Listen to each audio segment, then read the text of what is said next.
Hoy vamos a meternos de lleno en varias fuentes que analizan justamente eso, cómo se tuercen las narrativas. Y esto pasa mucho, sobre todo en entornos grupales y ahora muchísimo en el mundo digital. A veces con consecuencias legales y sociales bastante graves. Sí, es un fenómeno que tiene muchas capas. Tenemos análisis que van desde lo psicosocial, que miran la mente del individuo y del grupo, hasta estudios sobre medios de comunicación. También tocamos las implicaciones legales que son cruciales y las tácticas específicas de grupos que ejercen coerción, ¿no? Así es, el abanico es amplio. Nuestra idea hoy es desentrañar un poco estos mecanismos, entender cómo funciona ese control narrativo cuando es deliberado, qué hilos psicológicos toca y por qué puede ser tan efectivo y francamente peligroso. Así que vamos a desempacar esto. Dale, empecemos. Hay una idea que me pareció súper potente en las fuentes y es que las narrativas no solo, describen la realidad para la gente que está metida en estos grupos, sino que la construyen activamente. Mencionan específicamente una táctica que llaman giros de 360 grados, o sea, cambiar totalmente la versión de un hecho. ¿Cómo funciona eso para desestabilizar a alguien? Bueno, fíjate, es una táctica de confusión y control muy directa.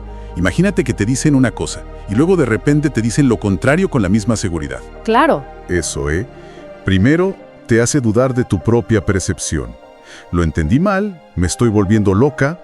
Segundo, erosiona tu confianza en tu memoria. Y al final, ¿qué pasa? Te volvés más dependiente de la versión oficial, la que te da el grupo o el líder. Te aferrás a eso porque es lo único que parece sólido, aunque cambie. Exactamente. Y sirve para muchas cosas: desviar culpas, justificar acciones injustificables, encubrir abusos. Es una herramienta de manipulación muy poderosa. Y esto se conecta con algo que las fuentes llaman la doctrina sobre la persona, que es aún más profundo. Doctrina sobre la persona. Suena, bastante fuerte, casi orwelliano, ¿no? ¿Qué implica exactamente según estos análisis? Implica reescribir sistemáticamente el pasado del individuo. No es solo manipular hechos del presente, es borrar quién eras antes de entrar al grupo. Borrar la identidad anterior. Sí, para imponer la nueva identidad grupal. Se atacan tus recuerdos, tus relaciones anteriores, tus valores previos. Todo se reinterpreta a través del lente del grupo. El objetivo es claro: suprimir el pensamiento crítico, que no cuestiones nada, y generar una dependencia total. Y ahí el líder juega un papel clave, imagino. Fundamental. El líder carismático, que a menudo se presenta como infalible, como alguien con una visión única o hasta divina, se convierte en el ancla de toda esta nueva narrativa. Es la fuente de la verdad. Y esto, claro, le da un aire muy, muy sectario a toda la dinámica. Entiendo. Es escalofriante pensarlo así. Pero, aun con todo esto, ¿por qué la gente se queda? ¿Por qué persiste esa lealtad incluso cuando el daño es evidente, cuando sufren? Las fuentes mencionan algo como lealtad al verdugo. ¿Están hablando de algo tipo síndrome de Estocolmo? Puede tener elementos de eso, sí. Ese vínculo traumático con quien te hace daño existe y es complejo. Pero creo que las fuentes apuntan a algo más amplio, a una mezcla de factores. ¿Cómo cuáles? Por un lado, se explotan vulnerabilidades preexistentes muy humanas. La necesidad de pertenecer, de sentir que sos parte de algo importante. Todos buscamos eso en algún punto. Claro.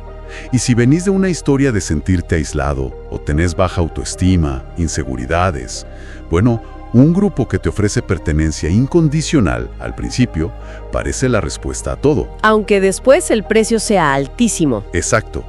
Y además se aprovechan de nuestros propios, atajos mentales. Los sesgos cognitivos. Ajá. El sesgo de confirmación, por ejemplo. Tendemos a buscar y creer información que confirma lo que ya pensamos o sentimos. Si el grupo te dice que el mundo exterior es malo, vas a empezar a fijarte solo en las noticias que lo confirman. Y el sesgo de grupo, el nosotros contra ellos, que también mencionan. Fundamental. Se crea una división muy marcada. El grupo es bueno, puro, tiene la verdad. El exterior es malo, corrupto, peligroso. Criticar al grupo es como traicionar a tu familia, a tu única fuente de seguridad. Y hay algo más que me pareció muy interesante.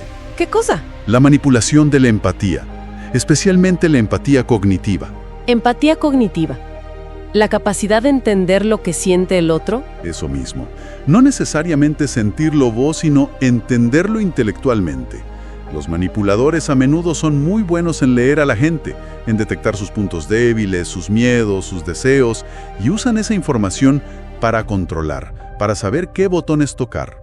¡Qué maquiavélico! Y todo esto parece que ahora tiene un nuevo campo de juego, ¿no? Me impactó mucho una frase de una fuente. Ya no se necesita encerrar, sino un micrófono e internet. ¿Cómo se ve esta coerción en la era digital? Es que cambió el paradigma. El control físico sigue existiendo, en algunos casos extremos, claro, pero hoy el control más común y quizás más insidioso es el psicológico y el digital. ¿Y cómo funciona? ¿Por qué uno piensa en Internet como un lugar de libertad, de acceso a información? Sí, pero también puede ser lo contrario. Plataformas como podcasts, videos en YouTube, redes sociales, pueden generar una sensación de intimidad muy fuerte con el creador de contenido, con el líder del grupo.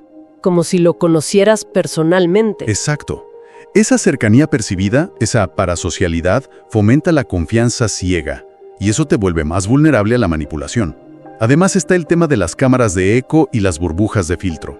Que solo escuchas voces parecidas a la tuya o a la del grupo. Precisamente, el algoritmo te muestra más de lo mismo, y si el grupo además te dice que no confíes en fuentes externas, te quedas atrapado en esa única narrativa. La tecnología permite un control de la información casi total, facilita el aislamiento de las voces disidentes. Y la demonización de cualquiera que piense distinto o que esté afuera. Tal cual. Se crea un enemigo externo, real o imaginario, que justifica todas las medidas de control interno. Las fuentes también hablan de vigilancia, algo sobre un panóptico digital. Suena a Foucault, pero aplicado a ahora. Es una buena analogía. El panóptico era ese diseño de prisión donde un vigilante central podía ver a todos los presos, pero ellos no sabían si los estaban mirando en un momento dado. Y entonces se portaban bien todo el tiempo, por las dudas. Exacto. El panóptico digital es usar la tecnología para una vigilancia constante, o al menos para crear la sensación de vigilancia constante. Saber que tus mensajes pueden ser leídos, tus posteos monitoreados, tus llamadas grabadas. Eso debe generar una autocensura tremenda. Totalmente. Y va más allá. Las fuentes describen tácticas de intimidación muy graves, como amenazar con exponer comunicaciones privadas, fotos íntimas, secretos, para forzar la lealtad, para que sigas afiliado o para que no hables si querés salir. Eso ya no es solo manipulación psicológica. Eso roza o entra de lleno en lo ilegal, ¿no? Como la extorsión. Absolutamente. Ahí es donde la línea se cruza claramente hacia el delito. Y las consecuencias de todo esto, bueno, son devastadoras. Sí, porque hablamos del impacto individual, que ya es terrible. Mencionan retraumatización, ansiedad crónica, trastorno de estrés postraumático, TPT, gente que queda rota. Sí, el daño psicológico puede ser profundo y duradero. Pero el impacto no se queda ahí. A nivel social, estas tácticas son dinamita pura. ¿En qué sentido? Erosionan la confianza en las instituciones, en los medios, incluso la confianza interpersonal. Si te enseñan a desconfiar de todo y de todos fuera del grupo, ¿cómo construís una sociedad sana? Se fragmenta todo. Y genera polarización, me imagino. Muchísima. Ese nosotros contra ellos se traslada a la política, a la cultura. Vemos cómo narrativas polarizantes y manipuladoras contribuyen a dividir comunidades enteras. Y acá es crucial, como decías al principio, conectar con las implicaciones legales. Claro, porque manipular una narrativa no es solo contar una historia distinta. Si lo haces en un juicio, por ejemplo. Exacto. Ahí ya estamos hablando de delitos muy concretos. Cambiar deliberadamente fechas clave en un testimonio para proteger a alguien. Mentir bajo juramento sobre lo que pasó. Presentar pruebas falsas que apoyen una narrativa inventada. Eso es obstrucción a la justicia, es perjurio. Y las fuentes sugieren que esto pasa. Que esta manipulación narrativa se usa activamente en contextos legales para encubrir o para culpar injustamente. Pasa, y a veces es difícil de probar porque se basa en la coerción psicológica previa. ¿Cómo demuestra un fiscal que un testigo está mintiendo no por voluntad propia, sino porque está aterrado o completamente adoctrinado? Es un desafío enorme para el sistema de justicia. Y esto no es solo teórico, ¿verdad? Mencionan operaciones policiales reales, una del FBI, Operación Restaurar la Justicia 2025. ¿Qué nos dice eso? ¿Qué encontraron? Bueno, sin entrar en detalles específicos que quizás no estén públicos, lo que sí indican las fuentes es la conexión directa que están viendo las agencias de ley entre estas tácticas de coerción narrativa y redes criminales organizadas. O sea, no solo grupos ideológicos o sectas, sino crimen organizado. Exacto. Mencionan específicamente la conexión con redes de explotación sexual infantil, por ejemplo.